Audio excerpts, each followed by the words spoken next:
Carta escrita pelo apóstolo Paulo aos cristãos da cidade de Colossenses, capítulo 3, versículos 18 e 19.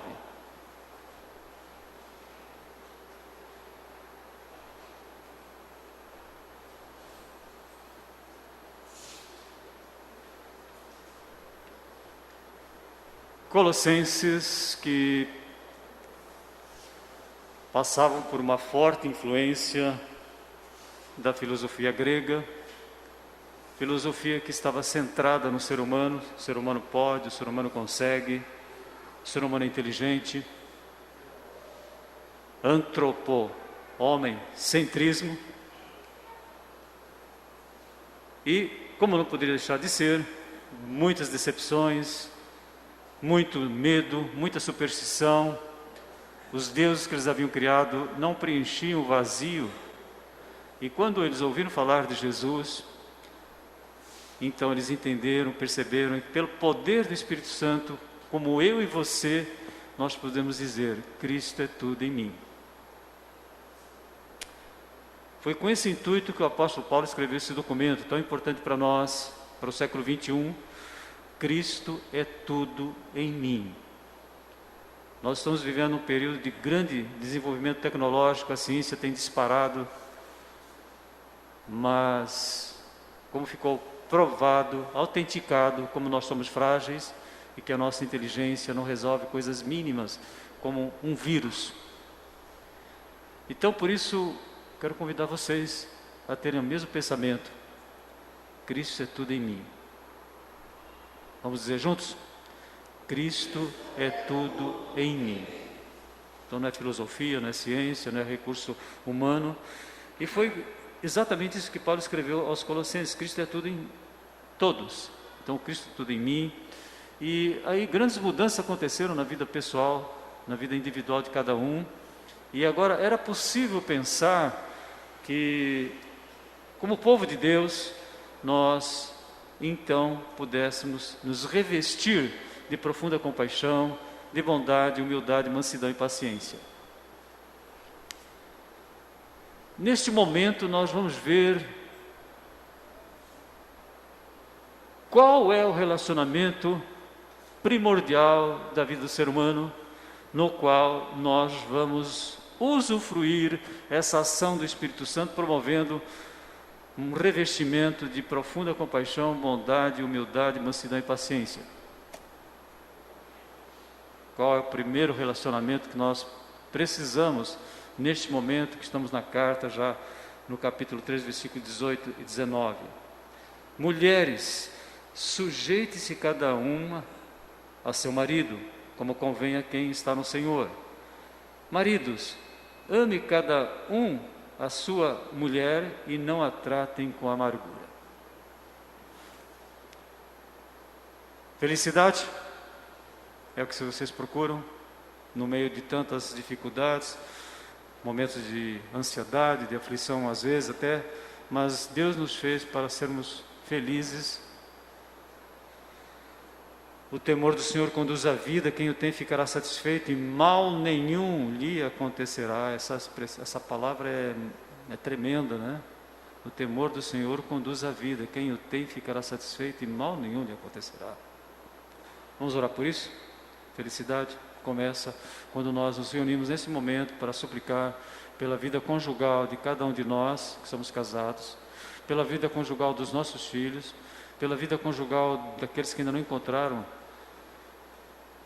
aquela ou aquele com quem vão ser uma só pessoa. Vamos orar? Senhor nosso Deus, nosso Pai, te agradecemos porque a Tua palavra diz que Tu nos revestes pelo poder do Espírito Santo e porque temos Cristo em nós.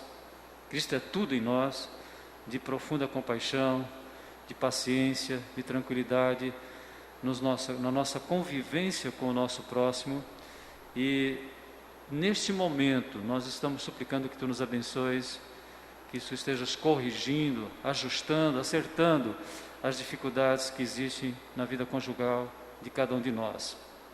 Sabemos que isso é possível pelo poder do Espírito Santo, porque no temor do Senhor. Nós queremos que Tu faças com que cresça o nosso relacionamento, a nossa convivência contigo, a forte amparo.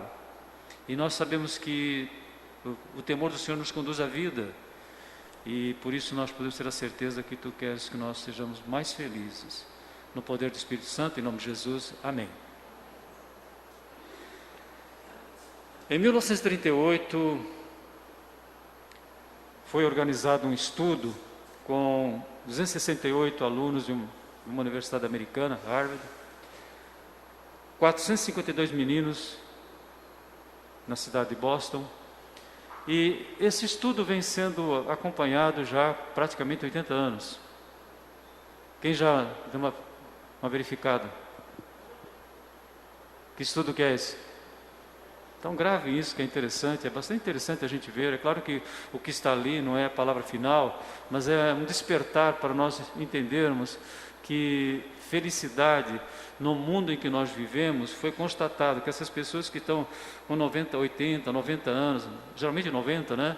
Algumas que partiram, já muitas partiram, e 2.000 filhos dessas pessoas.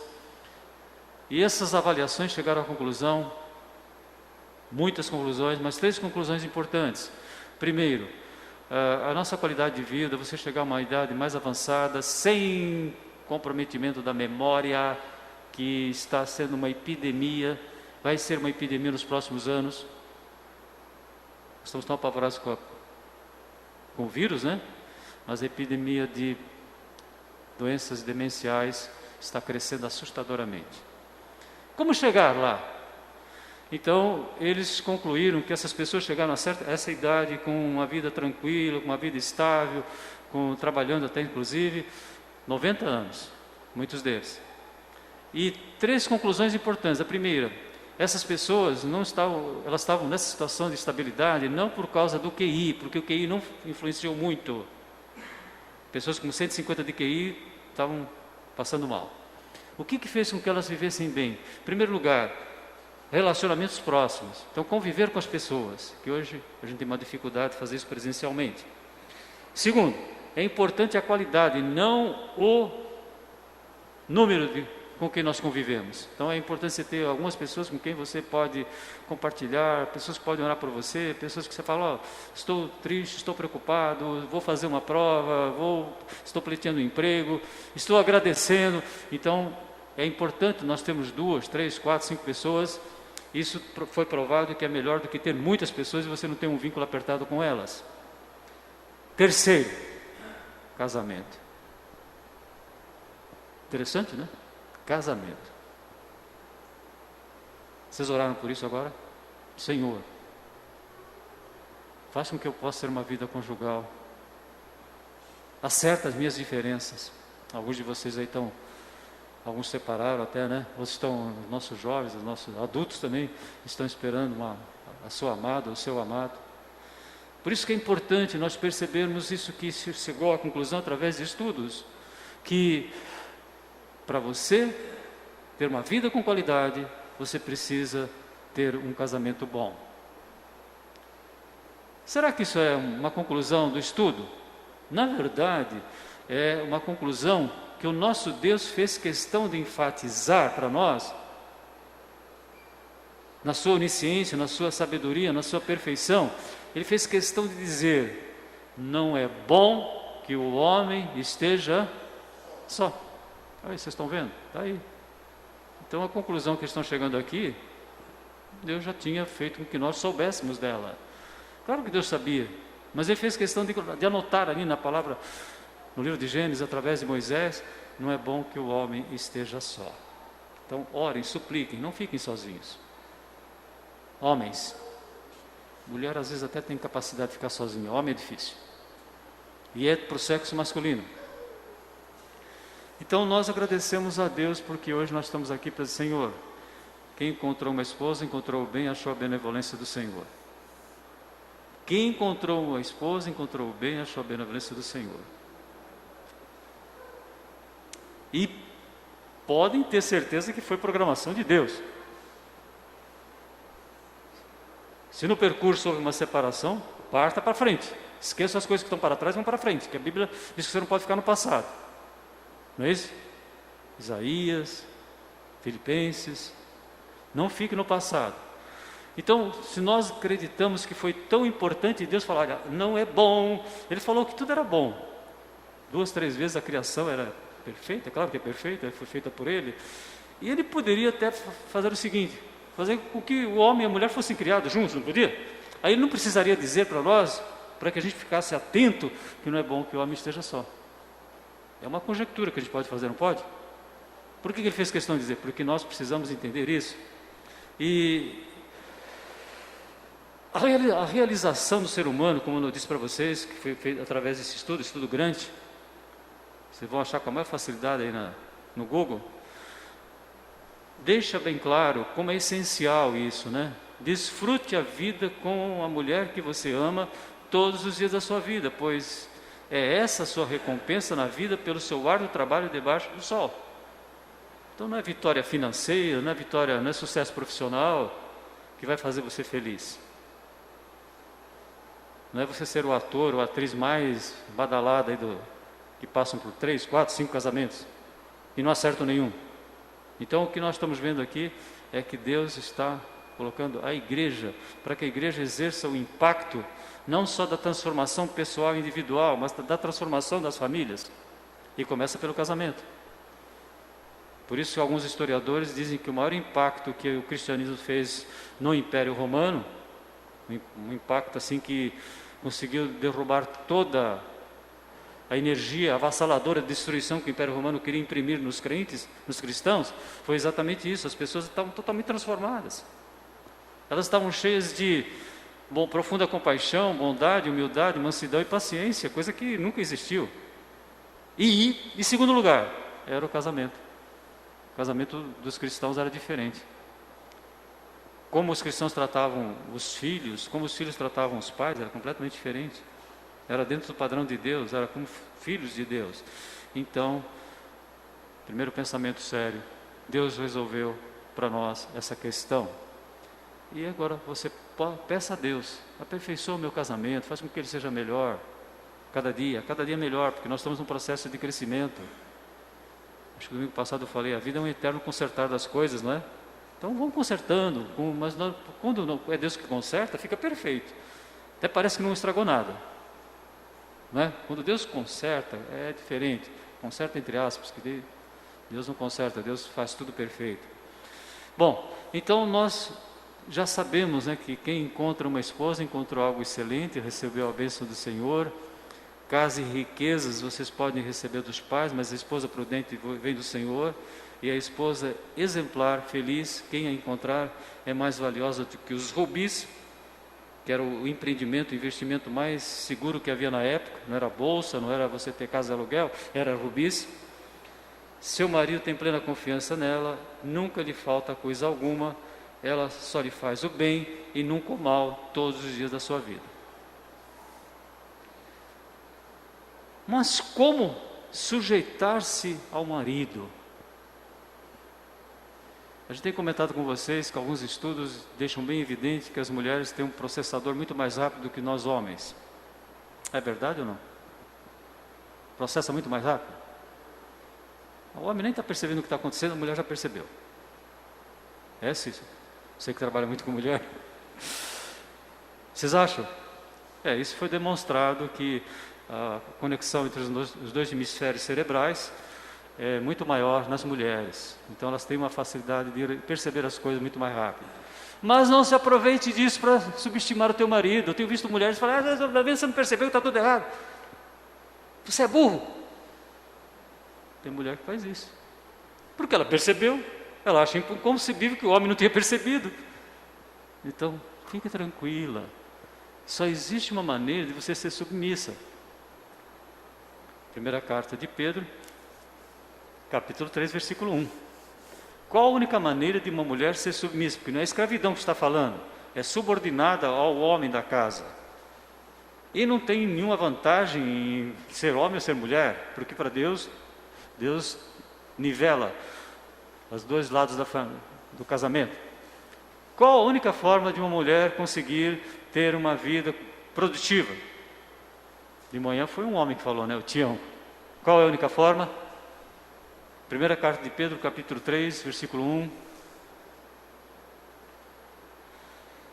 Do mesmo modo, mulheres, sujeite-se cada um ao seu marido, a fim de que se ele não obedece à palavra, ele não está chegando às conclusões que você já chegou, ele não percebeu o que você já percebeu, ele não processou ainda o que você já processou. O que ela tem que fazer? Sejam ganhos sem palavra pelo procedimento da mulher. Qual o procedimento? Fala, Cíntia. Dá certo com o Paulo? E lá ficar discutindo com ele quando você não concorda com ele? Dá certo? Não dá. É uma confusão. E de manhã nós fizemos um convite para vocês. Não sou eu que estou convidando, é Deus que está dizendo para nós. Alguns de vocês têm experiência de fazer uma oração escrita. O marido está fazendo uma coisa que você não concorda, um negócio que você já está sabendo que está errado, apesar de você não entender nada do assunto, mas você percebeu que não é o melhor. Quem faz oração escrita aqui? Só você? Cíntia também levantou a mão. Dá resultado? É impressionante o resultado. Mas o pastor inventou isso. Não é invenção. Hoje faz parte de uma terapia importante. Mas é coisa que está escrito na Bíblia. Quando Deus abençoou o povo numa grande vitória, em que Moisés orava e junto com Arão e Ur, e lá embaixo Josué vencia os inimigos. Você sabe o que Deus falou? Moisés, agora você relata, escreve tudo isso que aconteceu aqui. Quando Deus queria que o povo seguisse fielmente, tivesse o temor do Senhor que conduz a vida, quem o tem ficará satisfeito e mal nenhum lhe acontecerá. O que Deus fez? Olha, essas pessoas de 90 anos, uma vida com muita qualidade, falando que foram felizes. E às vezes o crente, tudo errado. Vocês entenderam? Então o que Deus falou? Escreve nas portas, escreve nas suas testas, aí, Jesus, numa situação de grande decisão, o que ele fez? Se abaixou, escreveu na terra. Às vezes as pessoas no local que eu trabalho falam: doutor, não tem papel mais para escrever. Eu falo: escreve na terra, vai lá para lá. Eu estou triste, meu filho está doente lá fora, o meu processo não sobe, meu benefício não sobe. Vocês entenderam? Por favor, a igreja seria diferente se vocês escutassem a Bíblia. Jesus escreveu. Agora, nós somos tão inteligentes, tão autossuficientes, que não vou escrever não, eu falo com Deus aqui, tá, Deus me ouve. Irmãos, Deus mandou escrever porque nós somos limitados. Nosso processamento aqui dentro precisa de escrever. Ou alguém aprendeu a fazer um A só olhando, Não, você põe lá, professor, escreve o A. Aí você fez um A bem feio, não foi a primeira vez? De repente você está fazendo um A bonitinho, na caligrafia. Escrever. Se coisas mínimas nós aprendemos, qual é a diferença de uma pessoa alfabetizada e não alfabetizada? É tremenda a diferença. Inclusive as conexões do cérebro são diferentes. Você alfabetiza uma pessoa na faixa de 60 anos, que aconteceu em Brasília, e os exames deram que o cérebro da pessoa cresceu muito com a alfabetização. Então escreve. É uma brasileira, Juscelina Kubitschek, lá, você sabe que é um hospital padrão no mundo inteiro, né? Queriam levá-la para Dubai. Ela não aceitou, graças a Deus, né? Iam dar um valor astronômico para ela sair do Brasil e trabalhar em Dubai. E ela conta essa história. Escrevam. Vamos escrever? Meu marido está fazendo uma coisa que eu não estou concordando. A minha esposa também está uns procedimentos aí que eu não concordo. Ela não está sendo submissa. Ela não está sendo a mulher que a Bíblia diz, né? Que encontra uma esposa encontrou algo excelente. Ela não está fazendo com que tudo para que teu marido seja feliz e seja mais valioso que os rubis. Escreve. Nós estamos num momento hoje na igreja para começar a fazer coisas diferentes, como sempre, né? Mas hoje o texto é muito incisivo. Porque se vocês quiserem mudar a vida de vocês, se vocês quiserem mudar a igreja, nós temos que suplicar para Deus mudar a nossa vida no casamento. E os homens? O que a Bíblia fala sobre os homens? Como Amar como? Como? Cristo amou a igreja. Já pensou? Não é igual, porque é impossível, né? Mas é semelhante. Olha que papel que Deus deu para o homem.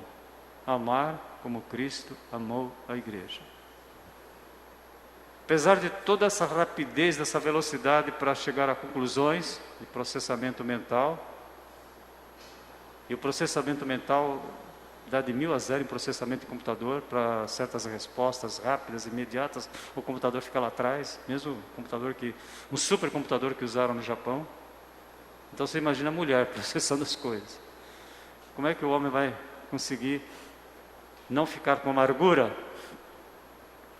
Tratem a sua mulher com brandura, com compaixão, com bondade, com humildade, com mansidão e paciência.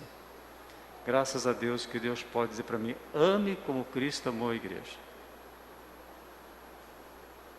Por isso que vocês podem perceber na carta aos Efésios, a Bíblia só vai falar sobre vida conjugal depois que fala sobre sermos cheios do Espírito Santo.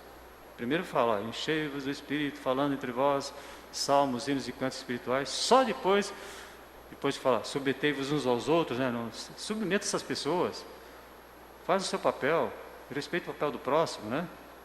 Não fale mal do seu diretor, do seu chefe. É isso que ele está falando, respeite. Não fale mal das suas autoridades, olhe por elas. Ah, mas eu estou vendo que elas estão erradas. Ah, quem sou eu para ficar dando sentença? Avaliação, tudo bem, eu não sou, você tem inteligência, então você chega a algumas conclusões. Agora, quando você emite o teu parecer, você está dando uma sentença. Por isso que o voto é o quê? O que o voto é? Falem vocês. O voto é secreto. Interessante, né? O voto correto, ele é secreto. Exatamente para você não ficar emitindo opinião errada. Mas nós pegamos e ficamos falando mal, né? Então, depois de falar de submissão, sermos cheios de Espírito, falando salmos, hinos e cantos espirituais, Efésios 5,18, quando vai para o 22, já fala mulheres. Quando vai para o 25, homens, ame as esposas como Cristo amou a igreja. É realmente um desafio tremendo, para que nossos filhos encontrem a pessoa certa. Nós que já encontramos, vamos agradecer a Deus. Pelo menos eu encontrei, certeza. E se você não encontrou ainda, não fique preocupado. Ore para que você seja uma pessoa, como a Bíblia fala, no texto de hoje e na carta de Pedro, capítulo 3, versículo 1. E homens, tratem as suas esposas com sobriedade.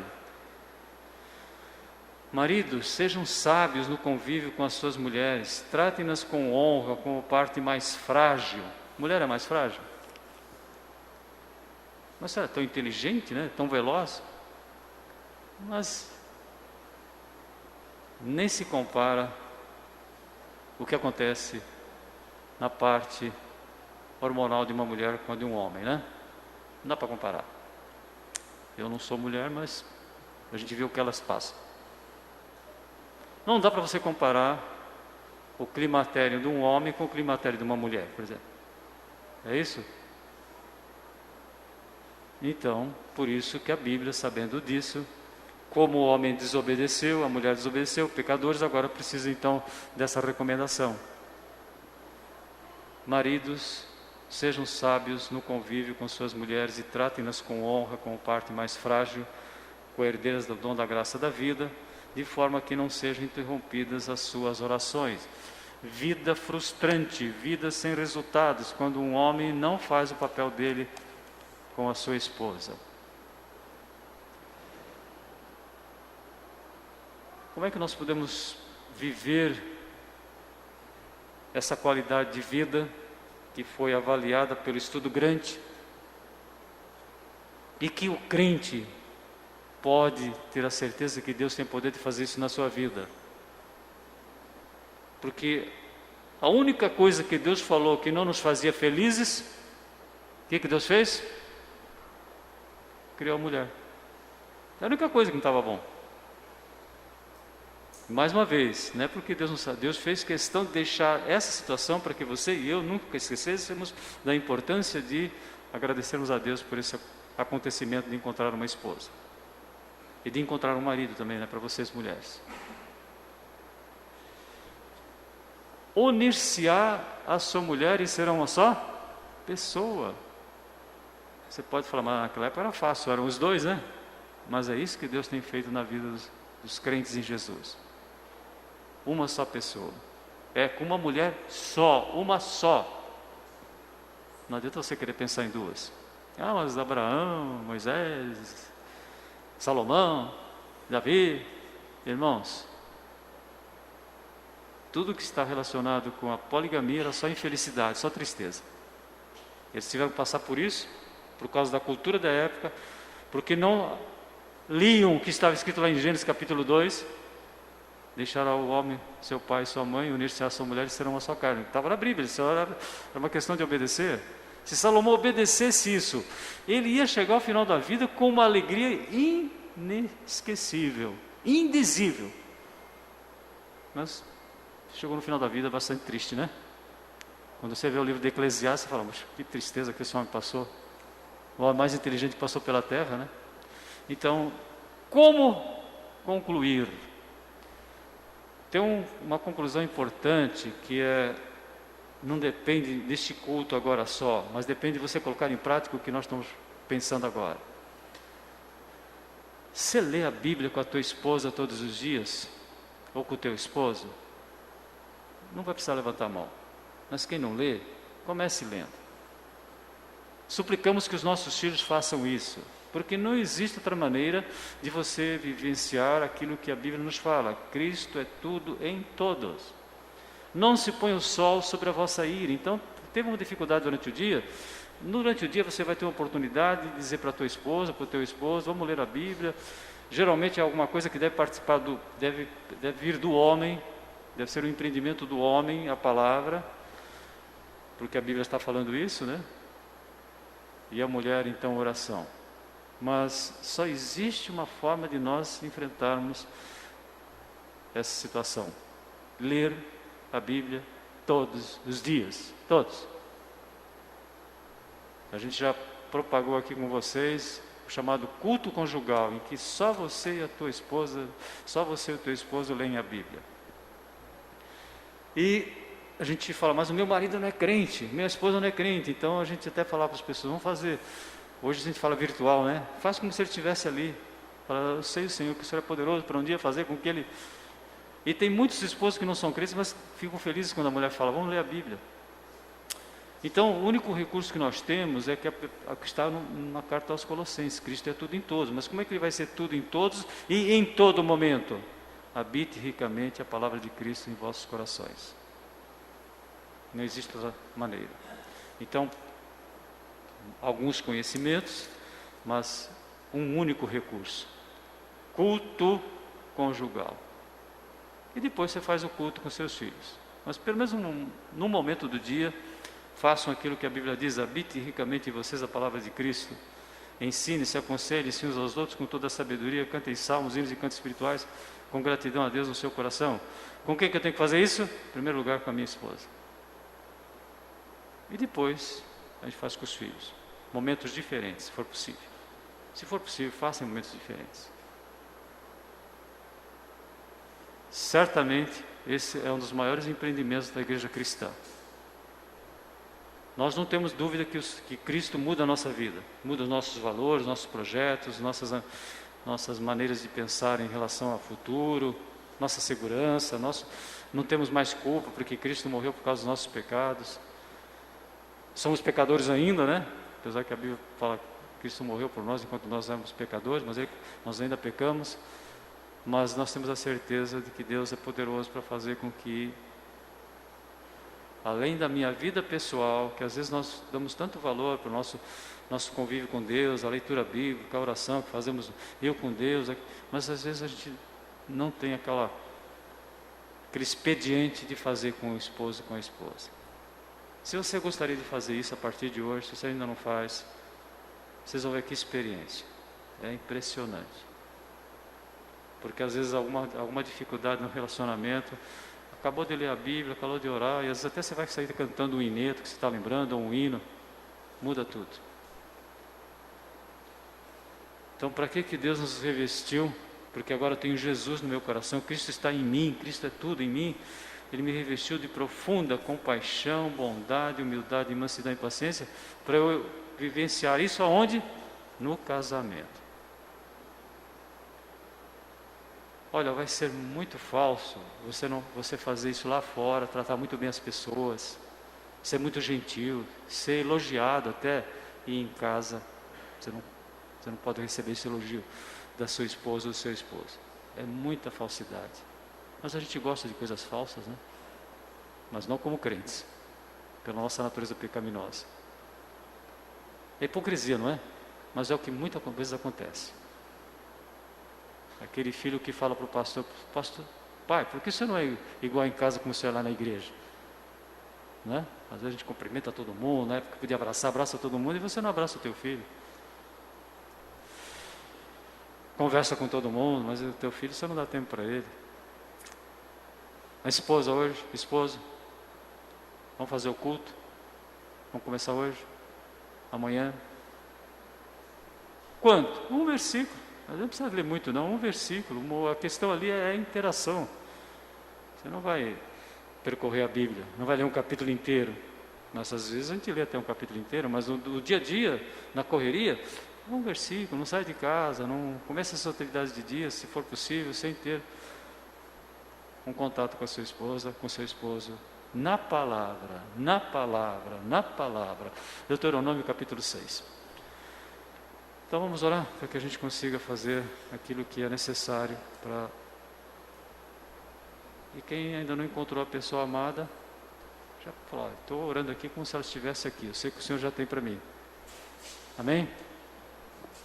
Precisamos de companhia, porque aqueles que chegaram aos 90 anos, com qualidade de vida, sem perda de memória grave, eles tinham bons casamentos. Estatisticamente, é lógico.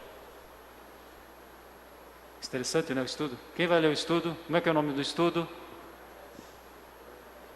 Estudo G-R-A-N-T. Estudo grande. Tão fácil, né? 5 minutos você vai entrar em contato com um estudo, que não é, certamente nenhum estudo é perfeito, ainda mais quando se trata de comportamento humano, mas eu acho que é legal a gente perceber que aquilo que o estudo está falando, Deus já nos tinha falado há muito tempo atrás. Falou para Adão e Eva. Então vamos orar? Vamos ficar em pé, depois vamos cantar um hino. Que a nossa peregrinação seja autêntica dentro do nosso lar.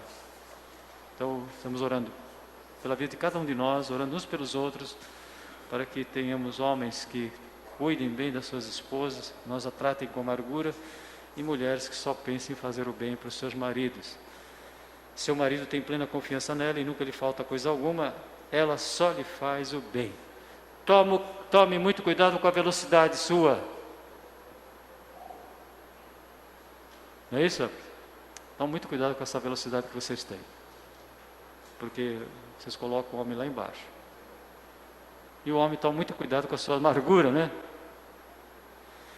Senhor nosso Deus, nosso Pai, te agradecemos por esse momento que a Tua Palavra nos fala, que o grande impacto que aconteceu na vida dos colossenses, na vida dos crentes de uma era que era a era da valorização do ser humano e não de Deus, um Deus verdadeiro como nós conhecemos através do Teu Filho, e agora na orientação, na força, no poder do Espírito Santo, que as transformações que acontecem em nós individualmente, elas estejam repercutindo na nossa vida conjugal. E certamente todas as demais áreas da nossa vida ficarão melhor. Aquilo que os estudos demonstram, a Tua Palavra já nos ensina há muito tempo. 3.500 anos já ficou registrado na Tua Palavra. E todos os crentes, todos aqueles que são descendentes de Noé, de Adão e Eva, tiveram a oportunidade de saber que deixará o homem seu pai e sua mãe, unir-se à sua mulher e serão uma só pessoa. Física, mental, espiritual, no poder do Espírito Santo, em nome de Jesus. Amém.